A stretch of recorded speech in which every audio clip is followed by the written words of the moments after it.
Ewe yenche wo studio ha. Mary ni kuta ne maami phone to say o frɛ ya maami Akua Donko number. Mary ni kuta ana bwana ukuta maami phone. Aha, no one kura ne maami phone. Nti sisi akura mpese mfrɛ. Me frɛ Akua Donko number no. Say me frɛ. Mary wa he? Patroni. Nti patroni hu say obi kan elinge. Aha. Enra. Yenya ho mi edu na yedi nkomo no wie ye no. Ena menu abai so frɛ. Mary akwaba. Ya eja. Anope de baby ye we ni. Bo amane me yentie. Pacho mechia ahwefo ne atifu. Mama ne de boko. Enura me wo ho na minya akọ me nhye onua TV. Ti me hye no na latter part kra na makoto ye na me wo fa ba ko ne me sister. A omo ha se nti man sheda nti omo nsem nti after my program na me call back replay. Ana me tie nsem omo kanyina na anope me wa ha de a ma asem ti awane se nsem omo be kan ye fasika sem won de ho de enye ho ntina me ba na no pe anu anu no pacho wan na mom de ntia me ba ye poster ne date na ye de ma me na ye hye na me wo fa ne se onim ho hye ana se ebusua panyin se onim ho hye no pacho no ntina me ba anu anti pacho wan o musika sem de on ka bi pacho da bi o mban kai be jeno wa ma bi pacho na ma bi wa o ye ba no wa ma pacho ma ma bi no mba bo ama ne pacho da bi Mary skena yesi de bedu ma me na wo tweda ne ba no wo a wo ye ba ne ya mo ama ne pacho da bi nti wante ho asem da pacho da bi to ye da na ye o ma me na wo tweda enti ebeka 1 week ama ye di me ma me na wo tweda no ena me bra panyin me ma me nuaba o ka che me se o frɛ me phone se eno so wan fa sika ama o ma me na wo tweda ne ye ni o na samra na wo he pacho na me kumase okay nam se sa na se ya nam se pacho ye na me sa frɛ no back nti ho na me ma me adofo a minimu no me frɛfrɛ wo mo ena obi be ya tum se ebusua no ka mate se ya ma mu sika bi but amount ne de na wo minim nti me ye se okay mo aka ne sa mate nti me na me frɛ me bra ne back se mpacho sei na mate o te ho na obepa ma che wo se ya mpa na se sika no na omudi asiesie fie no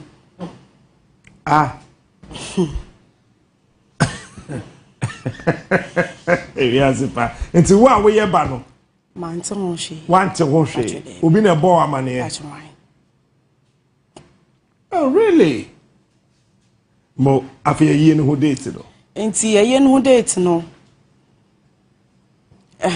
me call after enu amete ye no na me di sun call ebusua panyin ho se nana me di kan ba wona aso ye ebusua ndi kan hia na mo say date 29th no nso no ekowie se emma na enyina enye maame na yie nti ye tena ase wie no na emma no nso ye kotu agina na emma na akoye me maame ni nuama ene me ka me ho nti yomo ye sa no mo say me maame nuama no ye say me na maame ni ye mitwotwo mucho ti me nkope bosiamra ne mfa nya yi o so ye kontakro me ba chon hwe single man de ne kweden o ena me say okay oma ka ne sa amate me di miti be ka akodom because me maame ya no me ma ne nka fridge mu sa maame no oba wi ate no sebe obobra nti ye bepe kwan ye befa so a be yi maame na sie no ena me ka ne sa na ye de koto abusuafo nanim nti me do mu no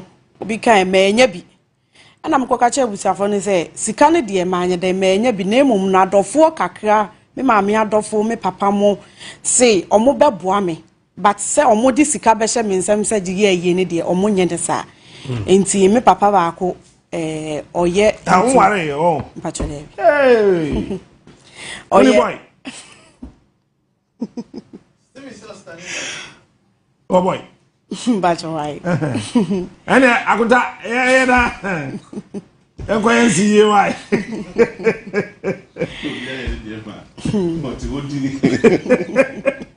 So you need you. As you from cry. Come from America so. Tim papa ba ko na ye say o ye into rentals nti obe free me de me pe bia me nko ho na me ko kan che no o de be free me na posters ye na de obe posters de obe ye nuane che say but say me de physical money kwa kwa she obi nsam ne de obi ase on fa ma me ba cho de me nya ne sa ye be ye wi wo jensa no abetua asa ne tie nti me ye na me de ko to abusia pa nanim Dokoto obusia panyin na o se maka ne sa awate nti oma na hyiaye efa names na o de be ma me no oma na hyiaye abusia ne nyina empanyufo na ewom no e de hyiaye nti me medu ho no no o ma tro names na wie medu ho no ma tro names na wie e no mo ye se eno names na ye tro na enu nie nti obetimi de akwa nipa na obe print poster na wa start a print Inti Sunday na ni nyina ye ready. Ena nipa na dihia mo ye krom ha. Nti lucky na abusuapanyin ni ho na me frɛ no say eja mpacho say posters na ye ready. Ti me de ba be kire no ansa na ya start atare na say ya che. Ti kwensi no no so ba ye no be ka che me say oba ya na me de posters ni nyina na invitation cards ni na ma ne say na mpacho enu nie. Ena ojitu mu na oyi de ono no betimi eyi. Any cards invitation cards na do betimi eyi. And all the dia kama me say menkona menkoche enti say ye nyame pa memory day twatwo wo bosume yi mu no na ye be ye ma me Akua Donko yi wani ebusapeni na ya poku pacho ne ebusapeni ankasa ona ye ebusapeni na ankasa na nana kwache piaje nso e ejoiti adikuro ona ye dikuro e ukuro no no pani nkwekwade omunya ono ye ebusia ena nana brefo kwaja nso e ono so ye ebusia ono na no ba ha eno ba ha ti ni din wo krata ne ya wa muata ono so ho a ti wo mu nyina obi a wo ya okay na Ghana Freedom Party penny for Mr. Frimpong Manswa Adakabre VIP manager Mr. Kwabenajima Apia Kubi Roman father flag bearer Mr. George Afo General Secretary Mr. Richard Botry eti Ghana Freedom Party penny for no he yeah no we say so omo he omo ba ho omo okrom ho ana me ba che currently omo aka eni omo di nkita ho omo di nkita ho yeah mami your friend is saying cry Betty Mold ofri okrom ba che ofri okrom ofri gratia the day name Akua Donko ni nua eh sir Betty Mold do so only Alex Mold aye yeah no yes Betty Mold drisu dan pese me bisa na ye kire mu yi ni nua penny that's why e dey Akua Donko oh really yes fa Akua Donko picture de to ho na hwe na nim yi Akua Donko poster na to papa bako me pa che onya ma bako nya ma bako nya papa but e busunya nua fo oh I see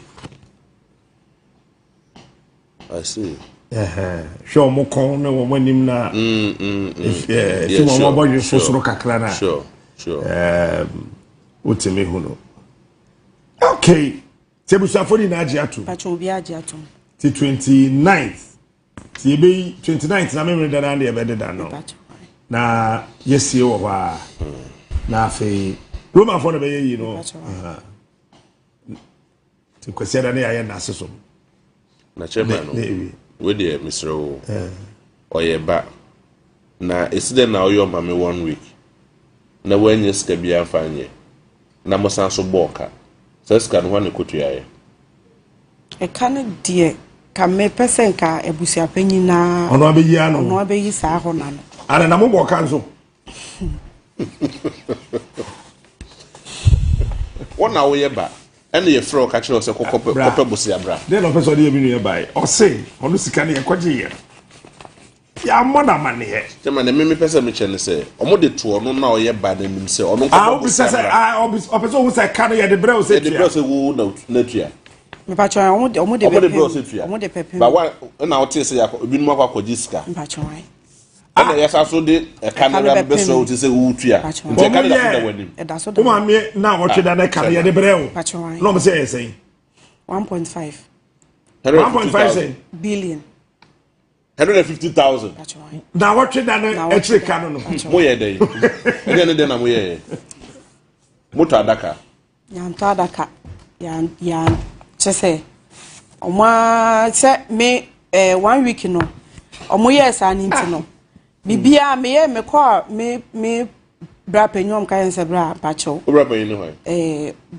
bafo akosi bafo na me kan se mpana chew me papa mu wo eye into rentals nti onka onjai ho ne mame oso da bi omadi ho anu dada me de MC kwa oso da bi omadi ho anu dada na me sign because bibia me de be ko bia no wa wo ye ba no so ma ye wi dada ana wunim na minim no mu wi omo de kanaba be so 1.5 billion what you say mintua bi kura mintua why asopati mintua nti wo ye o ma me ye no kwa ese omo ye bibia wi na ACMC yetuaka chairman obi adwuma no obi adwuma ye ACMC ASMC no so obeje say obo say 5,000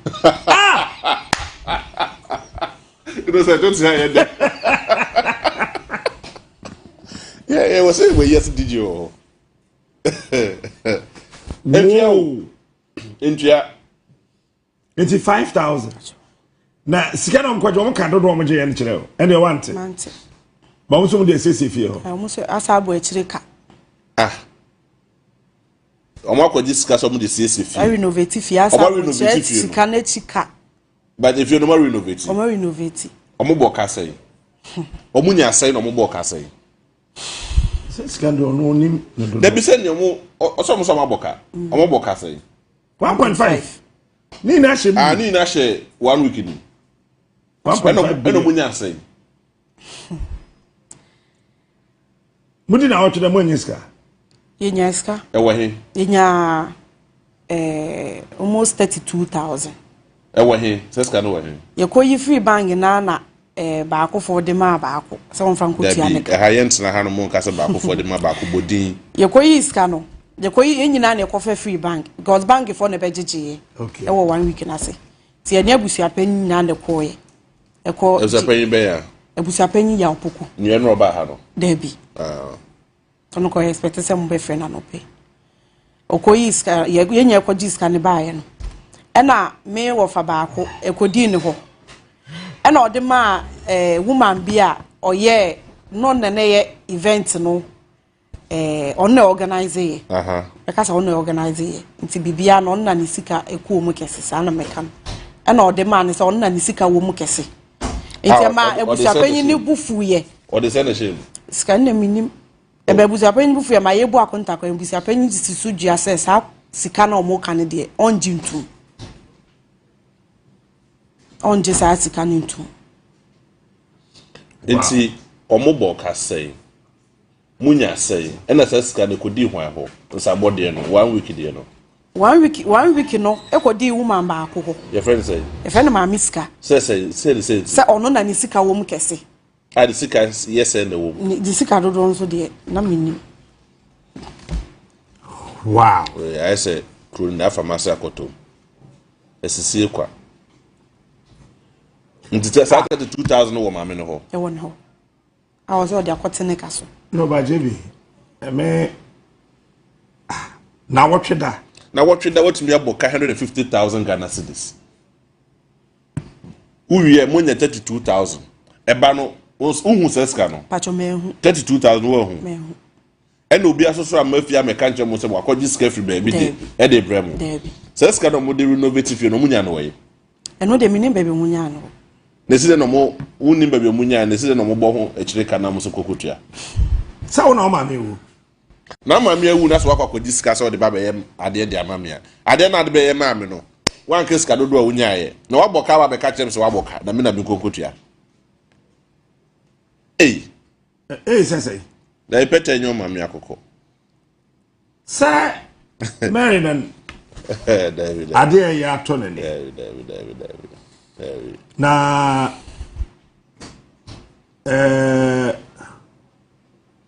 Evan.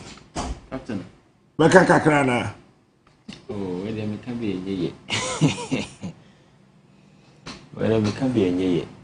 Na sika no mo chiro baby o mo kwode. Pachode. O man chiro. Okay, nras.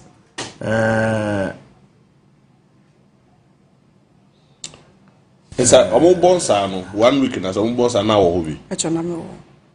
Wan kasa odi wani bu a 32000 munya na epepepe ana se na ebroso. Oh, na epepepe. Sa Pachona. 32000. Almost 32000. Enye hwe. 1 week na se mami from opare baby. Mpacho wamba. Wan suma so. Yeti abemu mpanyimfo. Abemu mpanyimfo. Omo bonsa say. Sunday 20,000. Omo bonka 20,000. Omo bonsa 20,000. Nti chairman. Simple logical. Abemu mpanyimfo bonsa 20,000. Oti free 32,000 mo aka say 12,000. Omo mo be ye ni na bonsa 12,000. Logical what you say. Abemu mpanyimfo ba ko pe. O de efa de say ba ko chairman na akoye. O represent abemu mpanyimfo. O bonsa 20,000. Omo mo ba ye na si na e boss say 12,000. Okay, ka bo ma 12,000. Because insane de obi kan ebi amfa baby ano a. Ghana Freedom Party for mo bonsa say. Roman father oba bonsa say. About 1,000. 1,000. Chama ka say tete free man, it's can be akodi baby. Oh, nkodi baby a. Nipa ba ko for bonsa 20,000. Oti free 32,000. Oh, chama bank for na there. Obi ntumi ko she bank for na chi. Enye bia ne so makọ fa chira akwa jiska ye hu ska na no. Abamu payfo abosa 20,000. Oti free mu aka 12,000. Oti Roman father dey free mu. Where you die be? Die Pacho family housing. Enti renovation o mo ye de mo paso bonso fufuro. Eye painting. We no more painting no. Pacho why? Painting ni painted what? We painting.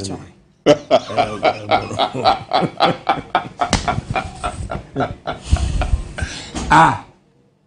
10 bedrooms. Painted apartments ni. If you need nani. Pacho ni. Woni Kofi Apalo. Pacho minimum. O ma mi fi mo na share da. Ai mene na share da. Mo ka dey. Share ye tama na ye de eye ne kwakoto aban anim. Na ye nim nyina ko. Nti no ko bi as dey. Meka ne se on na lead ye me de eko. Ah, okobi. Pacho me ko bi. O de mo kwa aban. Pacho why? Anti Kofi Apalo na dem ko free mo pare. Pacho why? Ana mo wie mo kotena. Mo na mo ko didi wo Africa ko. Ai. Oh.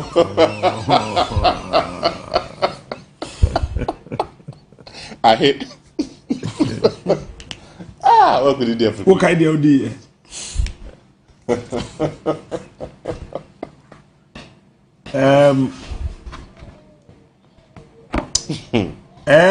Me yes, yeah, mammy, Akua Donko. Nachi. Yes, say. The question you made me say, man can't just say, Hammy and Amboy. Akua Donko nye sabe abanya se wo hwe mabusuam kura umudi ohene yere mbo ai to me youtube for yere no Ejetia enti kano baby a krobia ohene fa oba wo mu anankonwa yere wo bia no de owo se abusuani mu no ta sabe eburu sabe anyado sanka ye mo ni kuna mane ye kura na emma bontin poma yenka ho asem so Akua Donko atofam na nechi politician we kuta na basa we ekuta ne sre monfra Ghana Freedom Party General Secretary de mame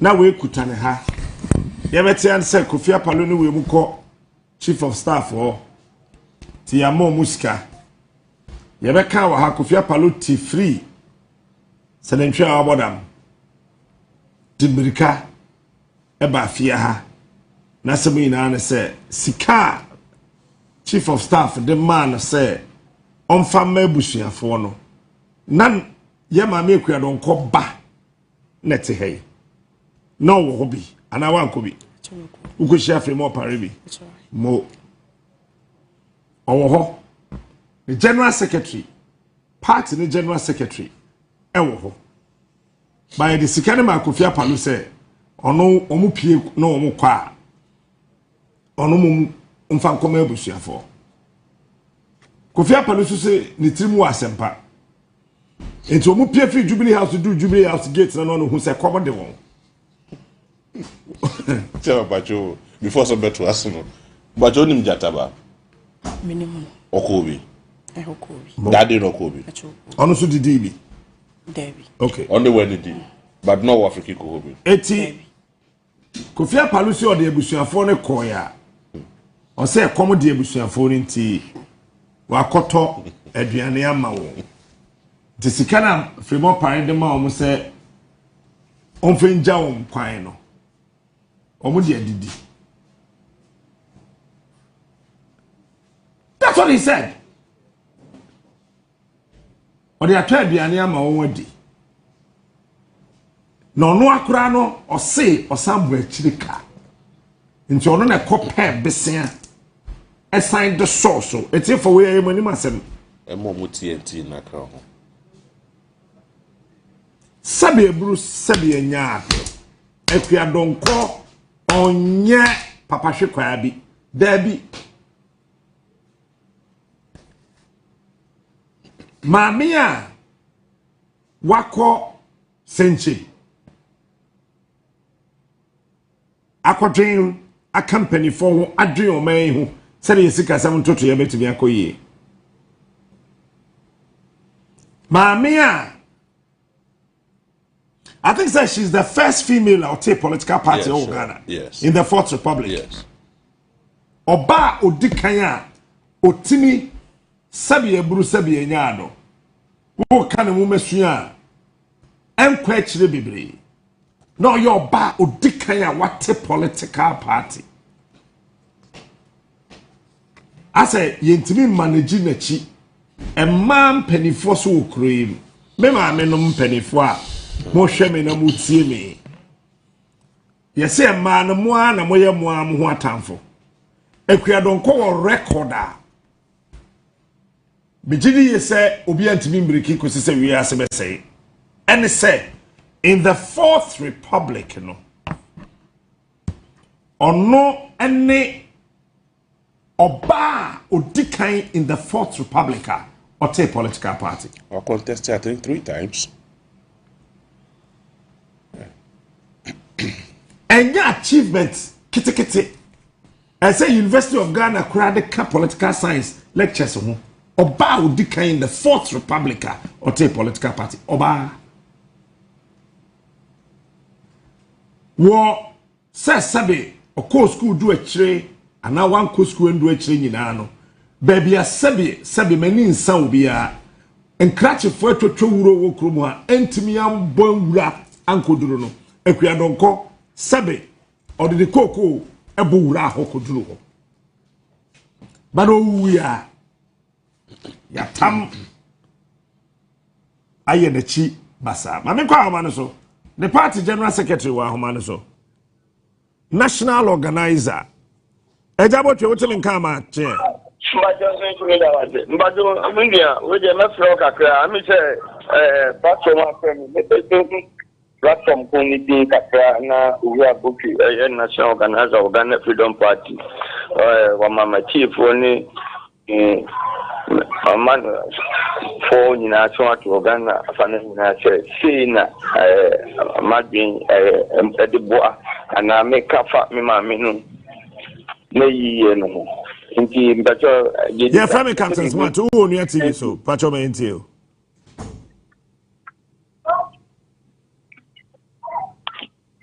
hello Botre yes sir yeah family captain smart who on your TV so my ntio Captain Smart original about the whole world and Ghana at one media. Hello.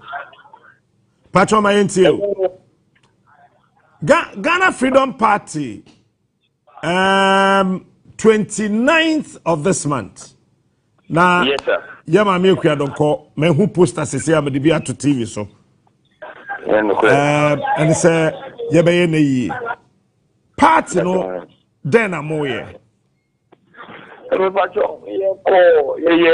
abusiani ade transi kakra.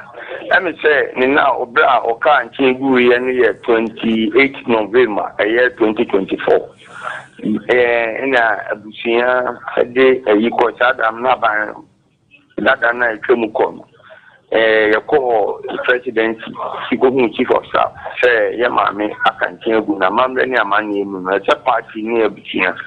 The debate ni hu bra de be kwa maami na ke o mampani no wonso no obetimi aboa state barrier ni onan the sitting barrier no abeba so a no mo say okay ayen chise so akuchi election nti yema yinkodi na wotwe ni wi ni yenye yeba ye de abeto manim yeba na fofia nto aka no mo nso aye den ama power bi nti me so ayeme dey anope say me machiefo ni Ghana ni wi ase afa na nyina ye original one aye Captain Smart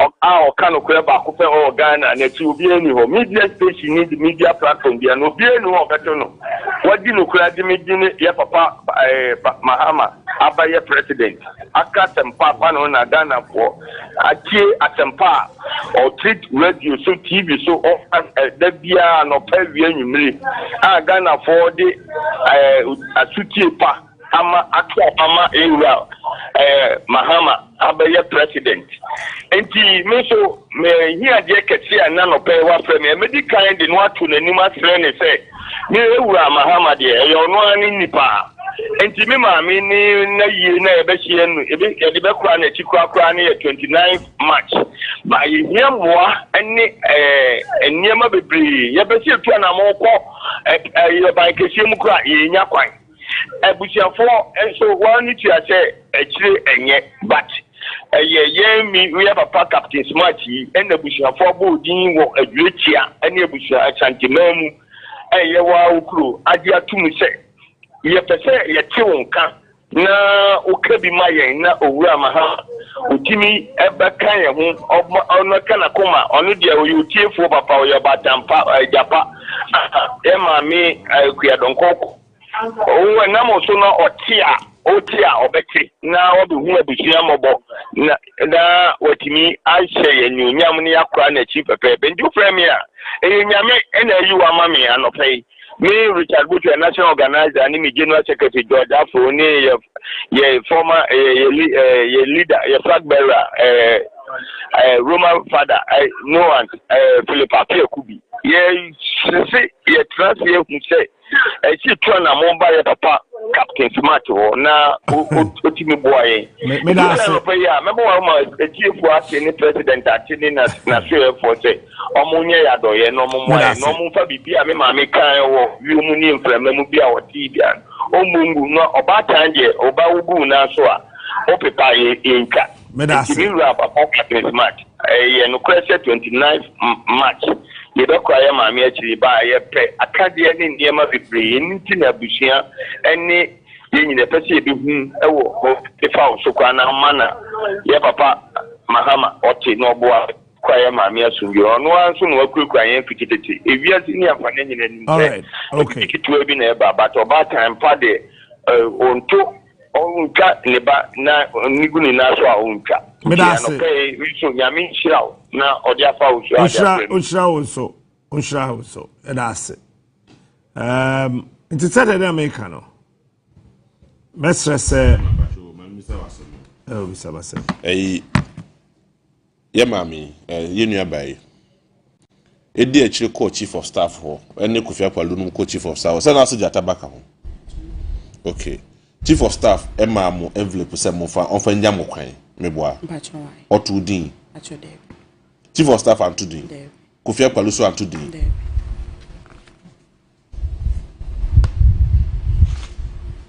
ena wanka bibia nkyere mu na ode mo betena Africa ku na mu didi ye no ka ye na ekotena ho nti echi na ye ka ya echi na general secretary no bebo ya mane se oba nti na ye ankasa ye didi dada na obetu aka na obetu aka ba anya se ono na ehye da se ode ekotena ono medidi ena osama mu tie ntite mo fan Kofi na mo ye dodo se number 6 obi anya be se eno de mean to make also more bro 10 and you see I think so any question my politics if I BBR saying sir yes I agree sir ye ma me ni fi mu ewo emra na kitikiti yo ewum ye pedi obedi o men ye name ba amamre ni amane sabi bru sabi yado ye ma me fi mo pare no ya santini Akua Donko ya santini asante amamre yense no na sika ye de bo abusua edi na wotweda Ivan ya ntudi ya nkyere abusuafo ne ba na okọ chief of staff anim General Secretary George Afo what me nka maache Winnie Penny Captain Smart radio so na bibia abokọ de nyamladom na munso e obade adaroma yenso ye hoye na patrol wo flag bearer owen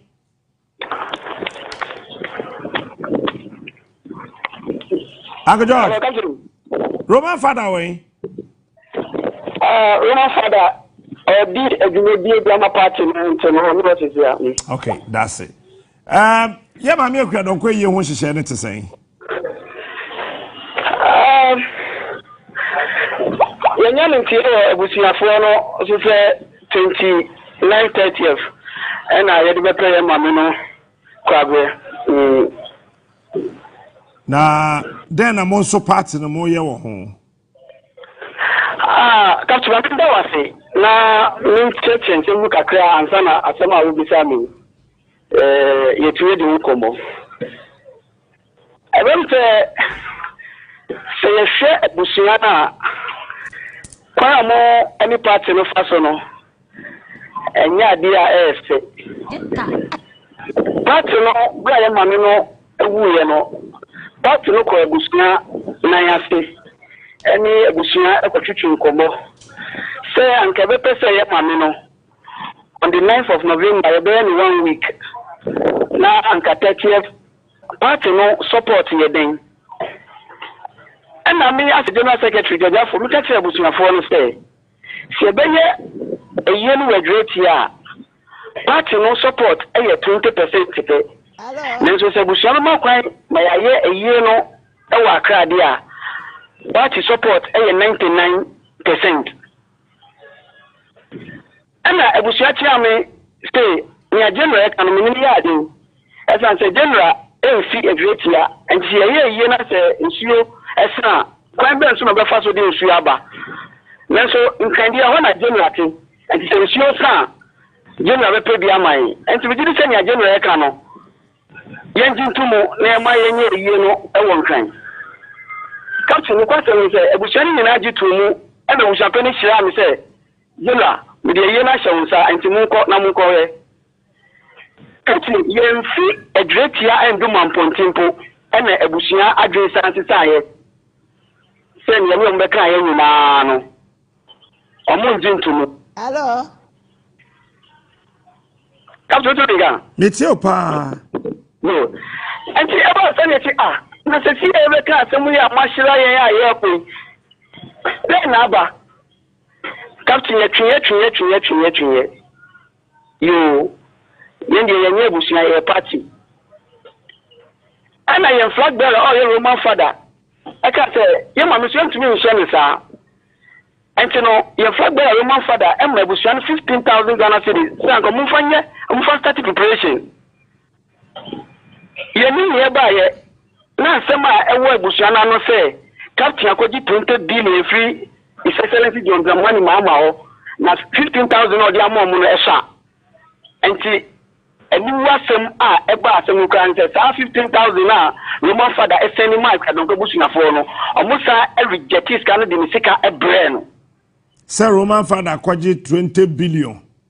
20 billion. Hey. And it's according 20 billion there. And the 15,000 now or the Mebuchiano. And yes, you can't say Roman father Dima. Ampa. And almost every jet is cano Emma Roman father. Time now modesa 15,000 ne koye no na ebusha for ben na ewo ho. The discrepancy ebusha chairman so as on nana oil zone between the family and the party. Samre no na ne baba Mary wo he. Kazi bacha bwana Samre no na ne baba Mary na Mary wo he.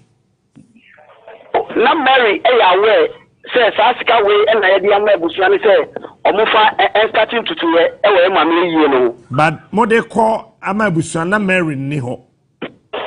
Na Mary eni ho. Okay, to aso. Pacho to aso. Ai to aso. Enti Captain every sadana ebusuana reject sika no. Ebusuana amfa party ne ending sa was so biom. Na ye mama 1 week no krampo na omo ye no omo antu san fair party no na san say ya mamre mu no say if you no do krati area na say owu kra na otu ko ekoti abusia no ye ni say o e mamre no nti say abusia fo kra antu san fair ya ye be ko na party fo ye ko share ye mame enyam nti na wotweda no party fo ankasa no abusia no and Tomunkra, see a bedina or Chidentumumbra. Debbie, Captain William, mutu din to and throw that. A month to some friend. Now, yes, your social media, I say, a dozen of million mamma 1 week, and a party for your organizing, and your call a duty. And your call, and put no set up no more, baby, I'm for something for Barbetinano. Or beyond one cotrano. As a woman say, I didn't want to do, and some of look at your party for so in Kunyana, I was so party for no encontre now. But I say na young person in Gasebe Bellington. In my party for you to move and you got now. As I say, 1 2 friends, maybe I'm near what now. Then I say, when you got now. Yes, you about to say, I don't form Babeja or be a then so no, young man, ye be I say, young man, and to me, I'm Pessi a Ben and Basia. Now, about me, I saw one a party for Christian got now, and a man got now, Debbie, and you 2 million got now. And yes, I be a 10 hour down. Yeah, Busiano. Yeah, 1 week, a Busiano still, a month platino, and drink it down. Yeah, but she said a year, like I said, 29 30 years, but a year no crown. Party may be anti committee no more. Wow. Party may be anti committee no more. And so I say 1 week now. But in Minano, yes, send your mamma, am I, you should be with your mamma, and yes, you find so much would I share much ending there. Yes, when I say party near Diano, the Barbary, and yes, a party, yes, yet it says in a gun for more social media now.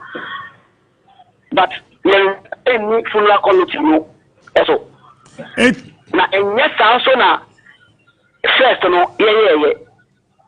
Like I say, Ebusia, any party no, and Cambomo and from Funa committee no, but we know, to me, as I say, no more dream this Captain Aquagistica, Roman for Aquagistica, I had to 2 billion, and so among 15,000 there, and a mess on this number, a break party no, and no money did Musa. About payment there. I was sure that I could say 29 30 of number there, my I think I told you something and you're on. Sir, so, eti, when money ebusiafo ne call your mammy from more pareo. Good, with us if your call. Mammy, I think 10 November. And your call ebusiafo got here ebusiafo as tradition demands. And remember ebusianity say, your mammy and packet here. And you know, Bra Babet Yemoy, the person ebusian be coming home. Now officially no yakwa chief of staff amanye no so abo yen president Nanado amanye satana Nanado ne woso ena busuano jitu ati ye minti no awie no adeti ye no me de busuano e bankan ena yekohu chief of staff mami Kimo pare ati yekohu no ena ye introduce ye ho chere chief of staff mami opare and tell me so am na me general secretary of the party no say any o asempa and no so chere ni amame no mo ne nyankofa ne bibia owie ye no and o city general my you any ebusuan pani a olidi ebusuan no baaye say mun ka mu mbo mu na mun fo mu committee na me di moja ni edibi ba ku e fe no Ellis ba ku de me fe ni din kakra bibia mo besusu eyi no bia no ma Ellis no ente no ga bo mamanie yenso ne e betumi di abo bia no na ye di aboa ana mamani wi ade no fese my captain Mr. say bia ye mami fimo pare e constitute sa formal committee no Mr. say yakọ meeting ba ko kura da na ye nko meeting ba ko mpo da yes no ana ye mami Embaye 20,000 say yen fanfa ka anko captain manso skadu mu ana me di ma me ni apani apalu leta no be hia busuafo no wo afokiko am say agena ye twen wona me show skana di ma me di ama apalu enti no wona me fra apalu wo speaker phone so busuafo no nyina tv say oh mother skana ye ma tie fanfa ka no busuafo no afokiko enti mo so mu twen no show wo ba bi enti no me mpe bibi mo mu ndi enti e ba hello ana hello Yeti o pampa chokasa. Ana ja we dey be omo afokiko and this apalo ba ho wan ba wo we dey meja omo skano kra no inside den anso mu enti every sada no ebusuano ni party no anye ba ko da omo press conference we direct here egu ne general secretary any roman father ni wan say say akwa jiska kesi enti na ya bro mu tasika no enti say ebusuano party ni de emunjuye ebusuano ya bibia ebusuano fo fe party ni hunya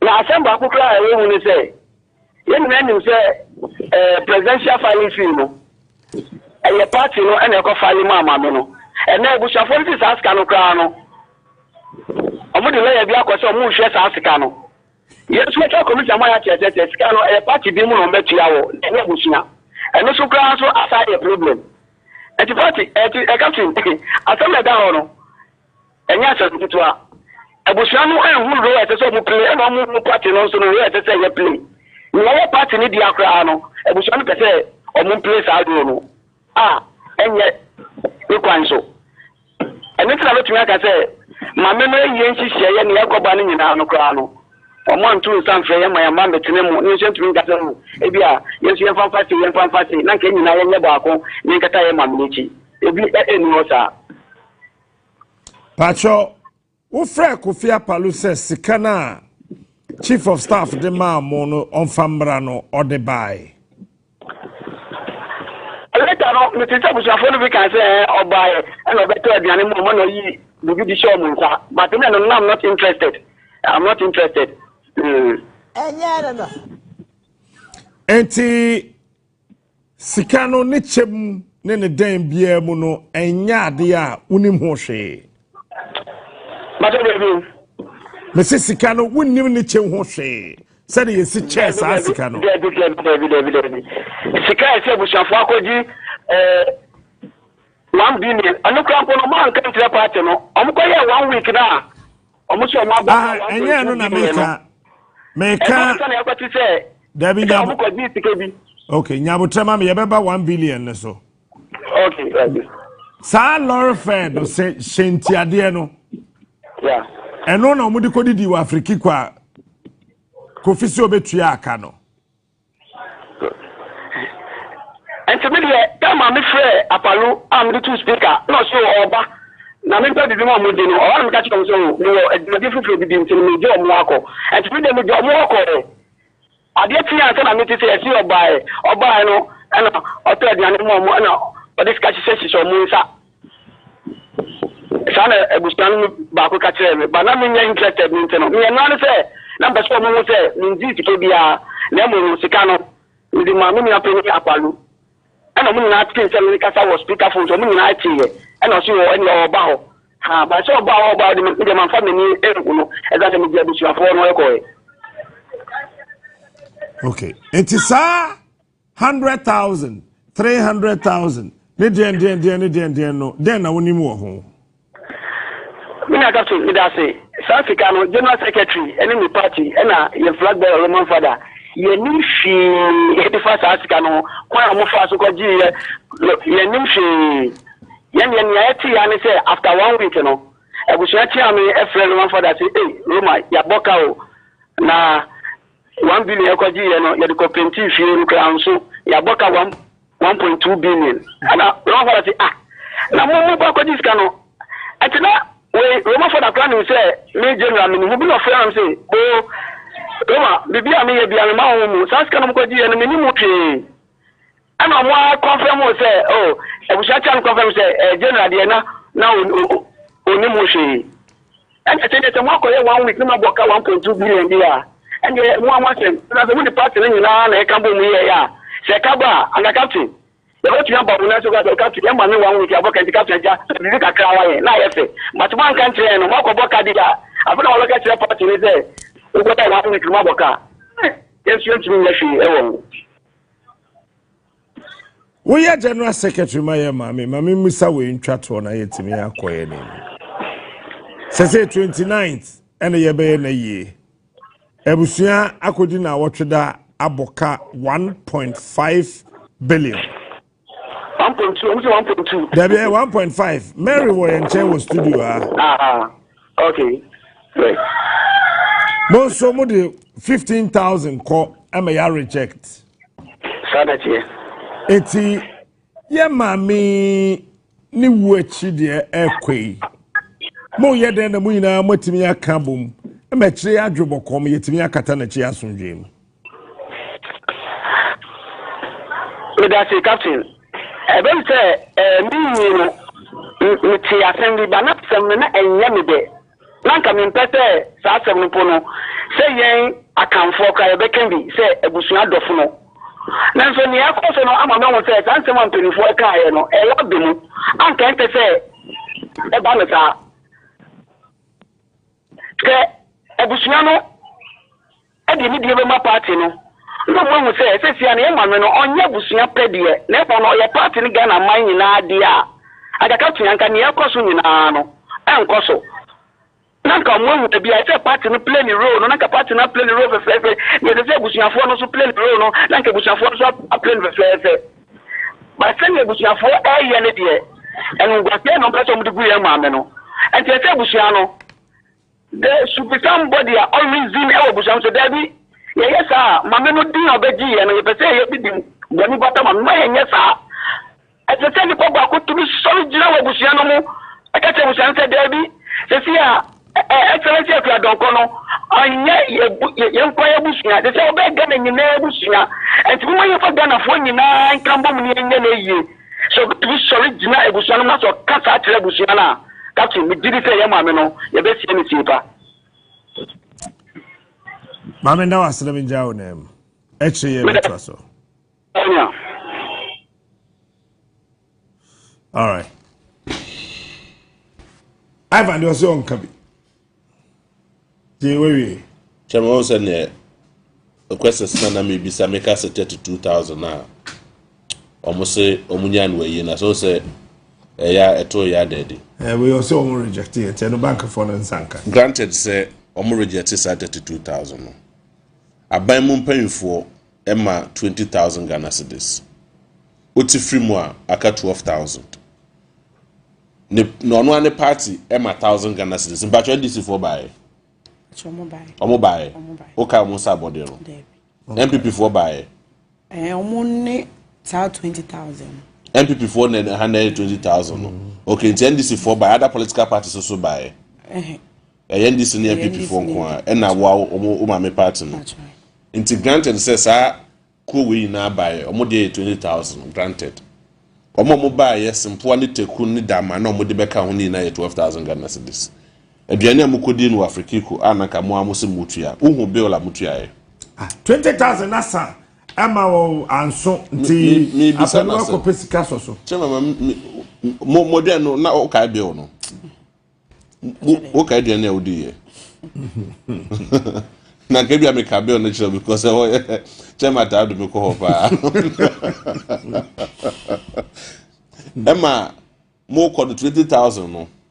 Mo enya sika bia amfa mo manso 20,000 mu si amfa nko se mo ko mo ma me free mo pare ho no mo no de ma mo nie. But 1 week you know Kofi Akwalu buy wa ma no almost say peace council meeting ama o man to me amba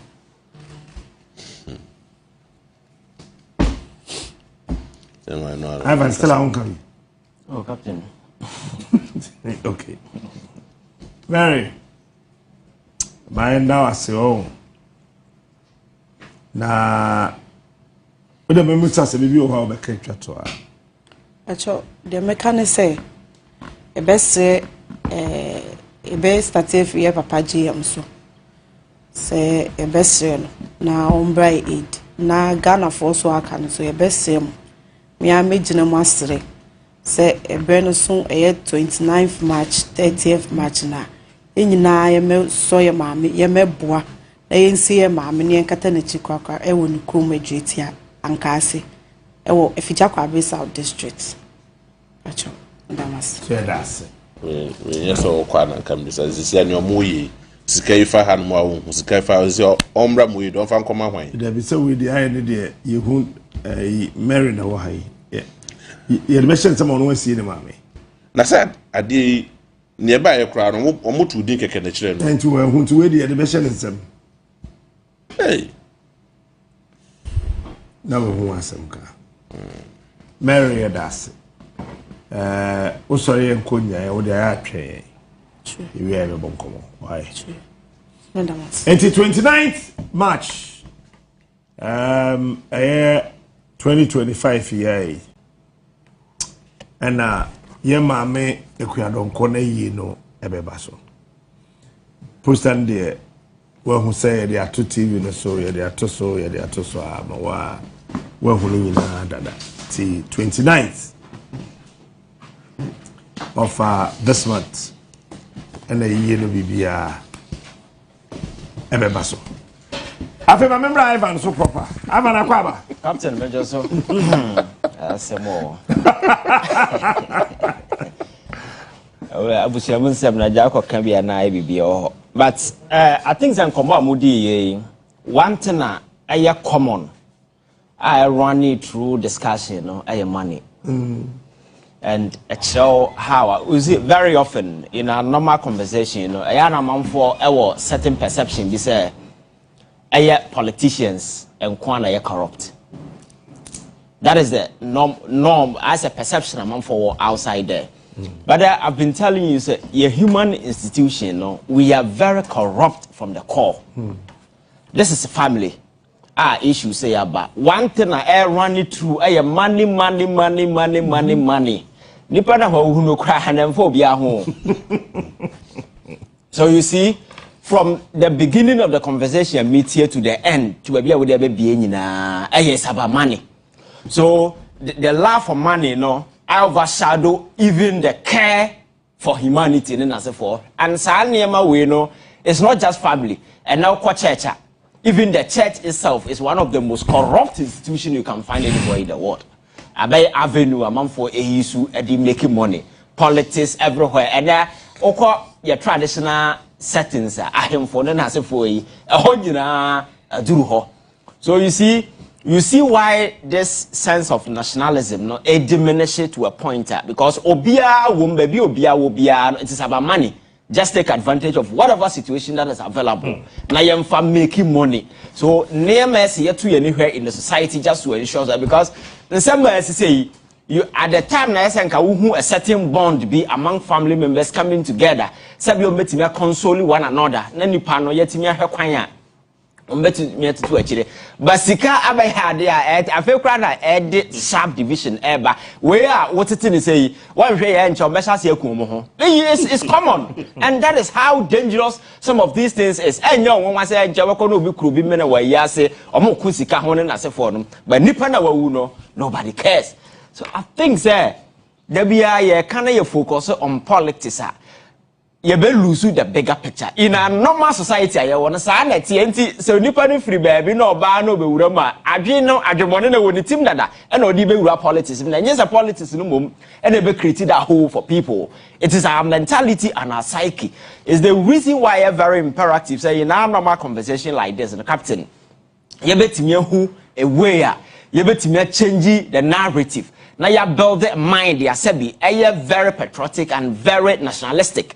Now you pursue your national interest in whichever endeavor be in that particular light. Now yes, I say yes, practice people just get out there and all of a sudden they become angels. That would never happen because coming from the house, that corrupt mindset, or the sorry them, or the mosque. Or the TFE or the Tiabusium, and I had Yaba do that particular point. Say, any change to lead this society, we need to focus on our moral, your friends saying, values of our society. And then, unfortunately for us, institutions that are meant to ensure, say, that moral fiber of society, everything standing, and then church and teaching morality, a magic, your friend is saying, miracles, and I'm for chasing for. So the core job, say teaching nipa, say nipa the love for one another, and so for any hobby, and it's the same thing. And no politics in my one. So I think some of these things, we just have to look at it. Now standard discussion, now narrow it down. Say we are happy because I'm for any opportunity to be in politics, and now call even a banyo jumama. And right now I was having a conversation with a lady. Our your friend is saying civil service. Obi a waba a wadi babe 3-4 years. Obi a tina government bungalow for over 30 years. And these people are not ready to vacate. For young people, no mumba no mbe now Obi a oya abanya juma, watina a buying bungalow for almost 30 to 20 years. In the time as on call retirement, they cry own too. But I know that these bungalows are there. Say nipa no bar beginning in Nemamu yading. And I had the mouth. So what's in a 5 years, 10 years? You need to get out. For somebody to come and occupy, say yeah, the participants to put in a home together. But unfortunately, after retirement, people are still fighting for yes, what's in 40 years, and what retirement, they don't want to. So I think society, we just have to do things differently. Now see, I build the Ghana, the rebuilding agenda, must look at all facets of society. Say baby, to me, I rebuild that manager. The last time I know about rent issue in Accra, Captain. You can't take more than 6 months. Yes, I'm parliament. They want to extend it to 1 year. What besides why young people in Accra suffer seeking accommodation? Because unless you pay 2 years or 3 years, but there are all that we have to do is somebody will wake up and they say, hey, I'm in charge. I am making sure that this law work. You know the number of young people I ever take you or more burden when this thing is done. Because Obi a national service na ya man no 2 year national service na 1 year. Na 1 year na aka na ma me na betra masa na betra dan no. Captain, but there is no system in place just to ensure say you make sure say sa nema we be ya adwuma mani pa na oba no so anya relief. So I think we need to do a lot. Say be ya nema ebe sitting na nema aye. I think that this week issue ba kwa be ya we the soda. Yes. I think it's good at any point in time government betting yama nipa what is happening. My culture say governance and bosom and nipa binim de akosho de masum. It's an open enterprise. So whatever it is, you need to open the book for people to see. And it's good this State of the Nation address, but even though it's an annual ritual, but it gives Ghanaians a wider understanding of the state of affairs at Ghana. But Captain, I dare about coming who you see me. This Agenda 111 project, President Akufo-Addo embark on. Captain, Minyan who be das as we so say government be best sorry, or see me see 111 hospitals are boom at a time. Have been researching, I've been reading me who be that. Say abanya sorry, and yet your first kitchen I can say Mrs. Kitchen or a hospital. I will be unity equipped with modern facility. Abanya sorry say me see 100 hospital together.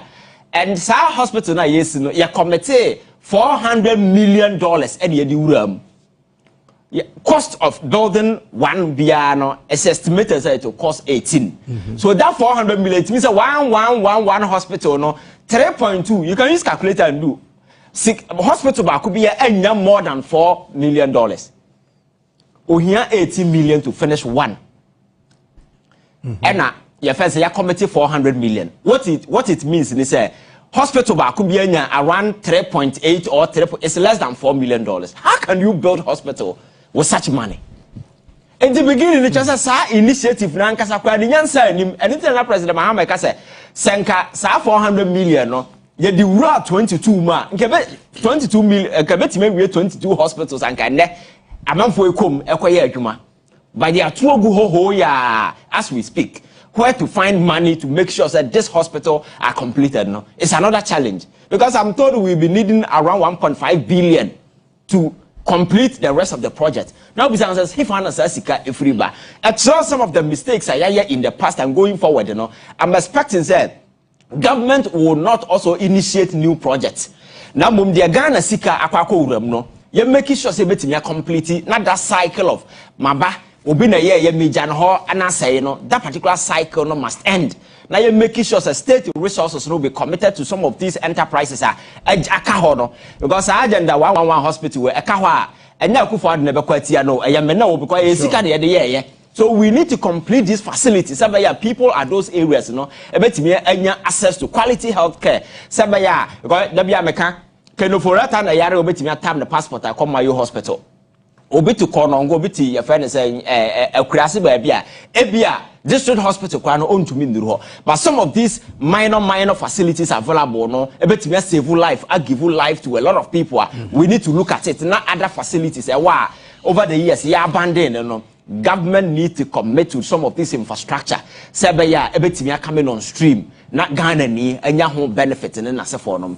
And one other thing I think says a cocoa board there and also the NSM that me better have a catcher say cocoa board a depth factory in the captain. You know say cocoa beans are young producer ya ji husika dia 7 years. 7 years. So I'm not the next days ahead no are really going to be tough. Yeah better hana ye can about the state of Ghana now man for free say we were doing just politics but 7 na ye can we knew near na ye can and now power sector a car da ho ECG an kasakra ka egu no komu enya de ketwa because our power sector na or the ka over 72 billion na se forma we be say ho say sen and our mind no we be around na mana ye cocoa board the same thing. So Captain, I think say resetting this whole Ghana no we need to make sure say Obia will be on board. Now you're making sure that we do a holistic approach. Now you're making sure that you build a foundation not just for the next 4 years, but a foundation grounded the Ghana that we all want. And yes, I never that knee-jerk reaction. Oh, yeah, buy a be just for people to know say be. We won't get anywhere because they say I'm not because Ghana since any nine crazy so.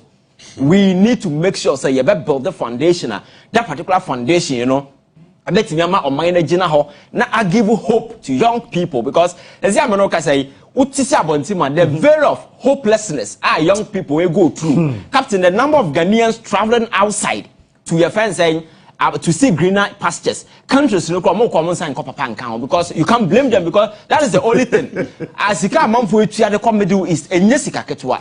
Obekwana Ghana nearby you and ho fe no ya shana tade hu ya chance of mama no should be them yeah, your friend is saying made for 3 good years. The horrific ordeals that go through a bit sexual abuse, physical abuse, all these are happening because of your friend is saying opportunities near my ending the chrome. And that brings me back to the conversation. I know you can say, your mineral regime, no captain. We need to look at it because it doesn't make sense. So ubenya oil, ubenya gold. Now wakotama odi amakwa brand say tuna mama royal. It is another obodam. But over the years, I never when you celebrate say the natural resources in the various areas need to impact on the life of the people. People need to benefit. So I'm happy, sir, President to say. On Attorney General, Chief Justice Akasa say a mineral regime, they need to look at all the laws and review them and make sure say we fight for a better share. Say be able to Ghana, you build it or mine. You can't have gold, you can't have diamond, you can't have natural resources all in abundance. Then you end up giving it to people. Now 5%, 10%, now a bit for a chili, they are quite a cut. In the end, they are benefiting, the people are not benefiting. I think we need that particular commitment. They are making sure some of these international agreements are just signing over the years. Some greedy people put it together for their own benefits. We need to restructure because some of the countries have started. Now, no, me catch us all called Botswana. Omo diamond way ya. Omo cut 50-50. I don't people are complaining, but 50-50 is enough as compared to the year 18. Your friends say 18, we were called that 72, 70 something, or be a 90-10, then as a form. Now, lithium, require fast or a time cocoche. I think the resources need to benefit the people of this country. And now, was the last time videos I'll be showing you. The hopelessness of boys in the womb, a Jumani ho. And when I'm Krunuma Ankasa, because of toxic exposure, chemicals, and as for Ankasa, your life is in danger. So, how are we doing to compensate these people? Say resources in a woman on benefit over Africa. You all the natural resources, we say, but we don't benefit. I can't just say, oh, natural resources, no, we and over the years, that is what is happening. And no more natural resources now, because Europe is diminishing in terms of human resource and human potential, and that they are importing human capital from our country, and they are taking the strongest and the finest too, and then people who are going to Canada, US, and as for they are skilled individuals, or more talent and opportunity. They are the very people they are picking away. So I know the day, Africa will continue to serve as a raw material hub. Our boss is a natural resource, and as nipa. And always, we are servicing the world, and there is nothing I bet me writing home about. I think the time has come for us to make sure, the Ghana we want to build, we are building it not for ourselves, but for the generation to come. And I see a baby, we need to start from now. Not just greed tendencies, back for me. Enya money to the sense, and now call the public space in us. For now, no me who SIC boss now say or court who entitlement or never no entitled to. You could see so far, sa colonial mentality belonging to antiquity. No, still are a way. One person will benefit. Teacher maybe or and the commitment is the same thing. But how much is that person earning? Overcome obedient salary in free more, but so maybe obenya kula no 300 Ghana. Ohia na mane no dem, but one person ne allowances na se for oje no, 8 bit ya doctors and teachers bear 7 ka. We can't live in such a country and expect people will give out their best. We also need to look at a monument structure. Now you making sure say Juma baby obia will be no captain. The person will benefit based on what they do. And yes, sir. Preko, every day will be politics because people do this excessive politics because of hunger. Because Obi will be at the yet now man for word any serious business we are investing the time woman. You not see people from January 7th to the next January 7th, people doing politics all over. People need to go to the ground and work, and to do that, say you set at the foundation, you strengthen state institution. Now this overbearing political influences in executive stretch now over the years, it taking some of the foolish decisions. I am on mining corner. We need to remove all those things. They making sure say or minor air running institutions are running and you'll be dealt. So it's the reason why I'm happy when President says national service kululu their assets will be traced and will be freezed. That is the way to go. But we can't live in a country where people now they are software na him for now in the end it ends there. Such nonsense needs to have say and will chroma say your software your hene no be fast say wakobo krono dinachi na yanko pachawa. That person should first be arrested because we can't create that culture of impunity in this country, and that is the only way because human they are then among for about krono but effort in the name go akwemu and I never bet me stop some of these things. Aka school back up permanent car was St. Andrews Senior High School Efrel. I was saying school we on St. Andrews Efrel. They say Omoji Senior High School 1, Senior High School 2. Admission no ewo ye biegum. Omo boarding and hostel facilities ho. Akwa no baby wo bia betim de na be say St. Andrews. Omo results so de obi anim. School a ono nko atimi ye ntako.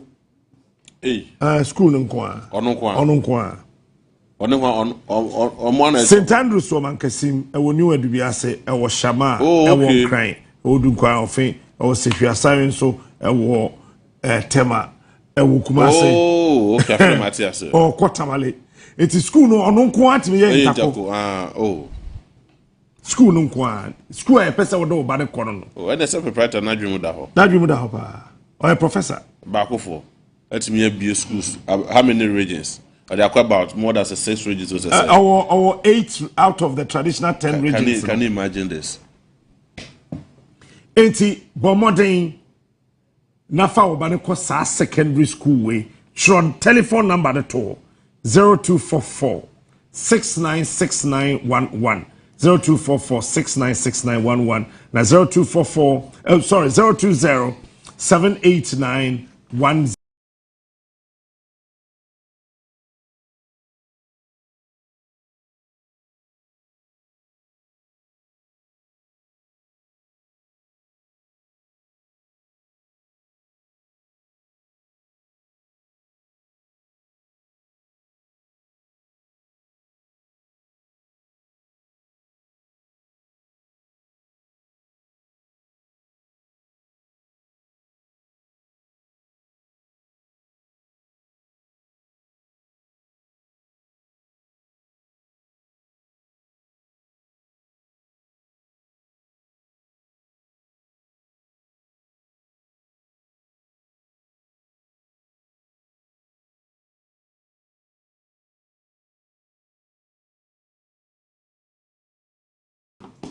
Sanso ena yama me Akua Donko ne baba Mary.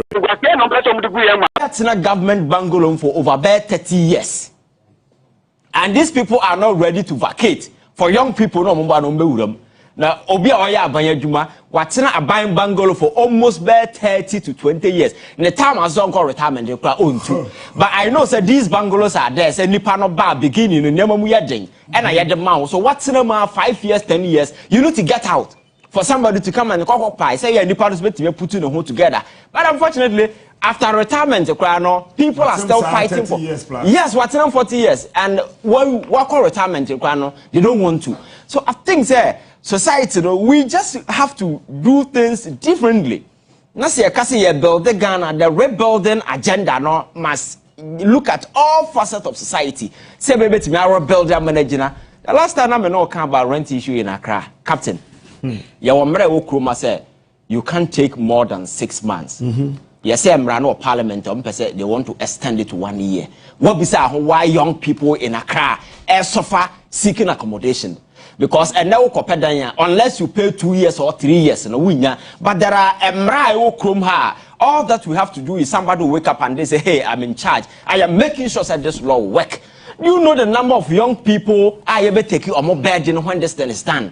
Because obi a oya national service na ya man no 2 year national service na 1 year na 1 year na aka na ma me na betena masa na betena dan no captain, but there is no system in place just to ensure say you make sure say anema we be ya adwuma mani pa na oba no so anya go. So I think we need to do a lot. Say be ya nema ebe sitting na nema aye $1,000. I think that this week you should be way the soda.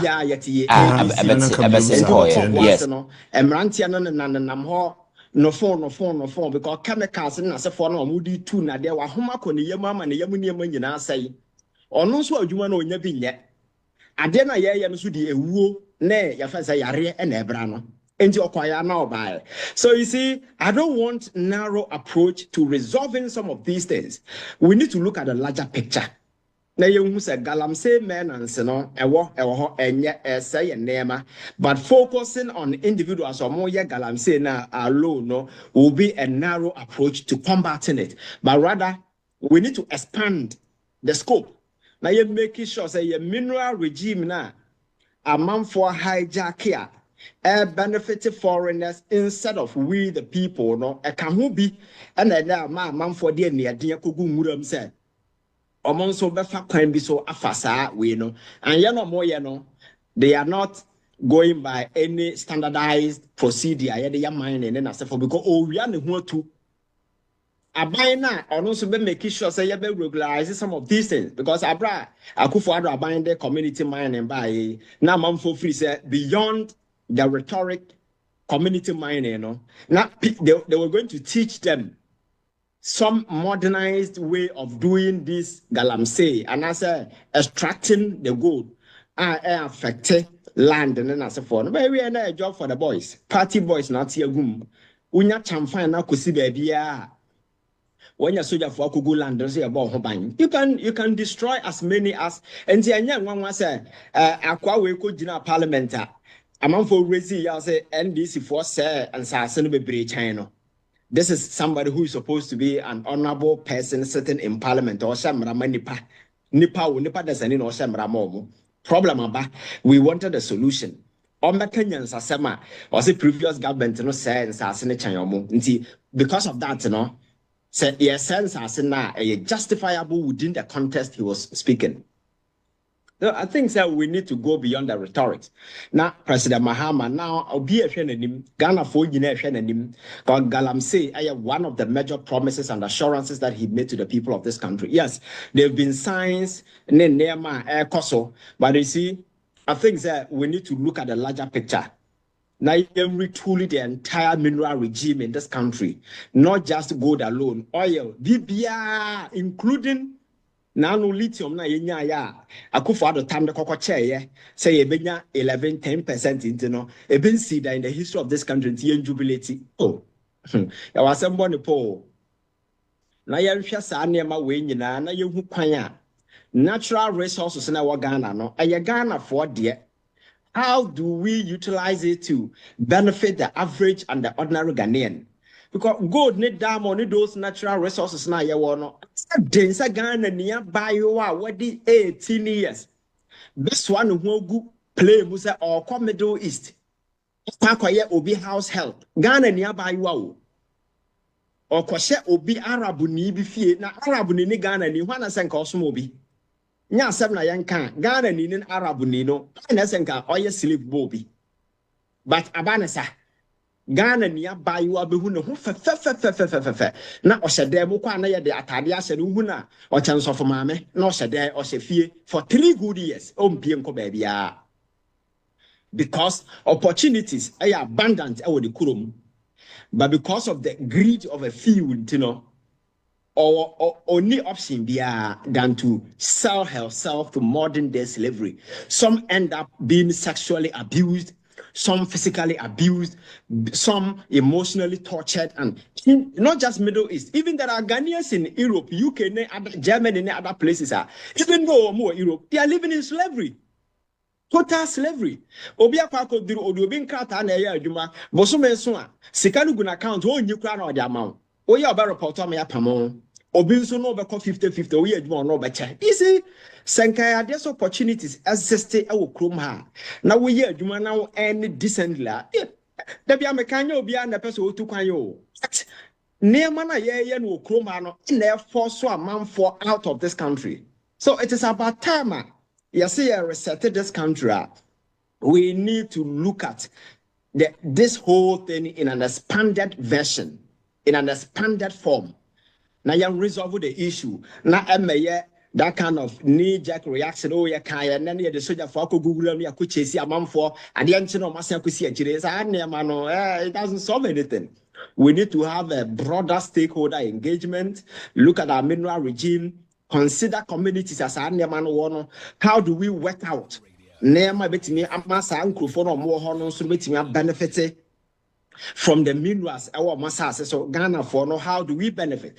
Fortunately, ahemfo no obo ho no obo no kakra kwa obotom ti omfa ne ho na no asem ba kwa mete ya mewere ho ya besi nne eya asem otumfo kokan ya abra ye soja fo kobo emrantie tuo e wo boase wan kasa oboase ye okuro wan kasa wo ma na wo nananom e no mko asase no so mko so yi o man so ye kasa change of government doesn't give people license to misbehave. It means that you are justifying what has happened because you fail to condemn. Now you don't think the opportunities exist here. And come on for us, so more your friends some particular area no. But a common nibre enti na man for the year or more year. So these are people more voices are you expect is on rise to the occasion. Na akasa masa amrantia na mayuwa no sebeya. Those natural resources never benefited. By a 12 royalties no hene ba gene de no the address kuntan no koba ye de ma kwa brochire or your friend saying na Ghana festival create me tam kwa brochire say kodi festival na ye koba. But the people there are in poverty. And we don't care. Think leadership is about serving humanity. And unfortunately, our people here have lost focus and they are serving themselves. They don't care. They don't give a damn about the people they are serving. And I think that is our problem. So this reset should be a platformer. You bet me, but that linear thinking, the same approach, the same methodology, the same outcome, no, and we need to do an expanded your friends and way of thinking. Now you how resolve this particular galamsey issue once and for all. The next 5 years and now 4 years, no matter how many the same comment. I said where I can because we don't adopt the proper methods. Yes, I will beside the political. Say Jandamo say who's a man for try to spend some of these things. I think this time around, no, we need to get to real. You were Busia Guswa with Rainbow Radio 92.4 FM. Your name, Yunia Ivan Che Innocent and a train Komono, Lady Echa. I see you. Self love, a year wife, or a year Oslo. Or was say today, dear, my husband is on fire. Joyce, was see Chiao. Yemfa enchia kese man painful amutie ya mohwe nyina me mamu nyina nso akwaba e wo Rainbow Radio so 92.4 FM yeah, live and so wo Rainbow Radio yeah, UK on Facebook Alexa and so you live also na ora yeah, o kasa asemi de Archbishop Nicholas Duncan Williams so dey asemi about the work can say and the President John Mahama tumi a wenya no e ma ne mfa saa tumi no and settle scores. Mamin kotina na eja mintie the work afam. Or say do not use, I quote, do not use this victory to settle scores with anyone. When power is entrusted to you for the benefits of the people, do not use it to prove a point. There are serious implications for that. End of quote. We every year Archbishop Nicholas Duncan Williams, the messenger or the president. A friend is saying, John Dramani Mama. Yeah, Dr. Ren, I think it's a legitimate concern to raise. But unza leader bia on the tendencies. No kwanya offer oya na nema. John Mahama nipa onye new to the people of this country. He has been president before.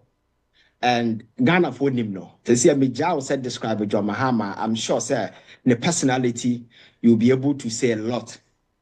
Because on your new person at the presidency. And John Mahama is not somebody Abeka say yeah Obia like you go after Obi without any way, no. He's not somebody Abeti me linking it to that particular thing. Like as I may perceive will be become the kindness, he's not that kind of a person. So with this concern being raised, he should not go after people to settle scores, no. When you are going after people without tangible cause and reason, but you are doing it for partisan or political expediency, and they justify what this man is saying. So I don't know. But where President Mahama and the Ghanaian people have risen enough evidence, your friend said the enormity of that evidence above average to prove say indeed one, two, or two things we has gone untoward. This concern being raised, irrelevant. Because obia onye hwe do chase na de settle scores anabia waye me bibi mobile no hu na me so me hu na mu bi sa na ma no kra de in modern governance it has no space, and some of us will totally condemn such barbaric act because my culture says sa na ma no so. But we are talking about a president one making commitment to the people of this country, and in the last 8 years yenim dream di akoso okroma ho na come to krono amanfo abo. And if that is what he's going to pursue individuals, you cannot say he's settling scores with anybody. Those people have wronged the people of this country, Ghanaians. And once there are enough evidence, you go through the proper legal process. You will not circumvent any of them. You go through the rigorous legal process. I know the day. If these people are proved guilty before a court of competent jurisdiction or you cannot say he's settling political scores. You've wronged the people of this country and you are paying for it. Because my culture is one thing Ghanaians will never forgive him. Say, say, Dr. Randy and Sabo Mainsikam, now Chinawa Pentecost software, such nonsense cannot be tolerated in this new Ghana. But my culture says actions must have consequences. Just to send signals to people within this administration also say, in as much as you are in power today, if you misbehave, the fate awaits you. We can't live in a country where people mess up and say, what kind of nonsense is that? Do you think he's sensing His Excellency John Dramani Mahama and then the team of appointees here were appointed on we they mean business this time around. Say obi bia wodi Ghana dream bia no the law no ebe dealing with sanko for no na yehwe ora no nso a wom nsem wom titi mo nkrata so mo yenhwehwe mom de come attorney general no one of the major a friend is saying dream na efa ho national cathedral no yenim say Archbishop Nicholas Duncan Williams was part of the cathedral. Do you think that there is some scare? Is he afraid of something? Baby. If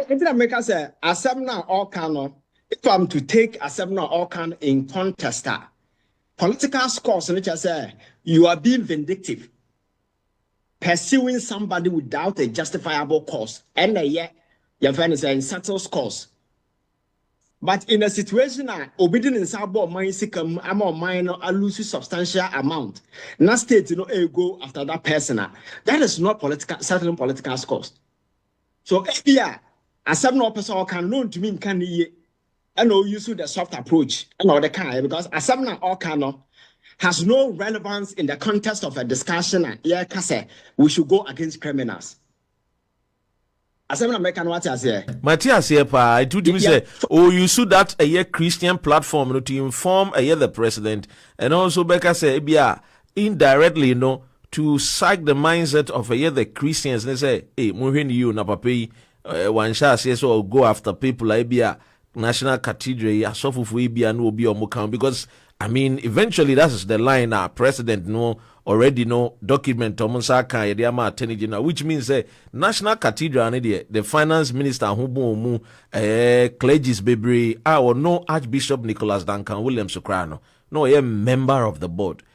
Do you think Ebia in a way or psyche the mindset of Christians and then send your working afei de wa konya ahemfofo sorry asofofo clergy ne yekopacho ye de dwanto eko we mu de mogya jaimanenka send your no ankasa kan there are serious implications for that if the president bia diligently or go after people also to marry this question now answer Do you think is a kobani sana kwa say we are angasani beka say so be the mind sika let the law take its course. Do you think that this particular or chances from a bishop it a man difficult for us ourselves to even fight against corrupt officials?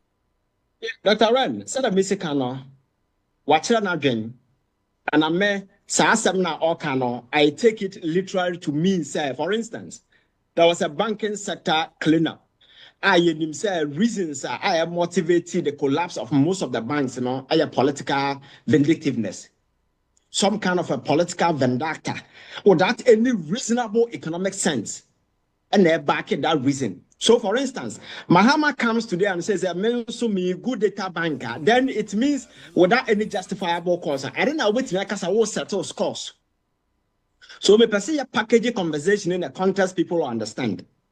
So as I'm now I can assume for him, but the choice of word now if I'm to use it literally to do analysis, what it means in say data bank ne other banks are quite kind of other people for so mugu bank Mahama so buy or say and means to be good data bank in a settling scores. But so do on sabo mine sikam sa wukosi cathedral. Na aya akwaya kronobo na osofo bitimi kasa me ankasa me de sika abo oman bosia na kwan ofa so di sika no bo oman bosia no obi akura nim ho hwe na ya tam 1 million na de amano based on what terms why see ya pese oman bosia from obi ho a how do we do it? How come and the whole Ghana no nya sika within a period one person etimi nya sika de bo oman bosia sa sika no de bo oman bosia no onya no hefa taxes are utia no ho. You see, these are legitimate stuff. And again, the entire contract that was awarded has been rendered fraudulent by Shraj. Again, $58 million of Ghanaians' money. Which is foolishly causing financial loss, where foolishly causing financial loss to the state. So these are crimes against the state. It is a precedent. I catch a Ghana for say Oba. Na Oba Shusha sa niyema wim. Na indeed, he's doing it. No sensible person and a bit imagine he's settling political scores. This is no political scores. Crimes must have consequences. And people are being punished. And you see, the last time I was telling you, I see a different Mahama altogether because with this national service winner or canon, you see, some of the people have already left the shores of this country and they may decide not to come. But he has instructed various security agencies to say, Yen declares a microphone in a wanted person within the international space. Asset to be omun freezy pending investigation. And this is a foreign account to by a bina way, na ebuna woody abra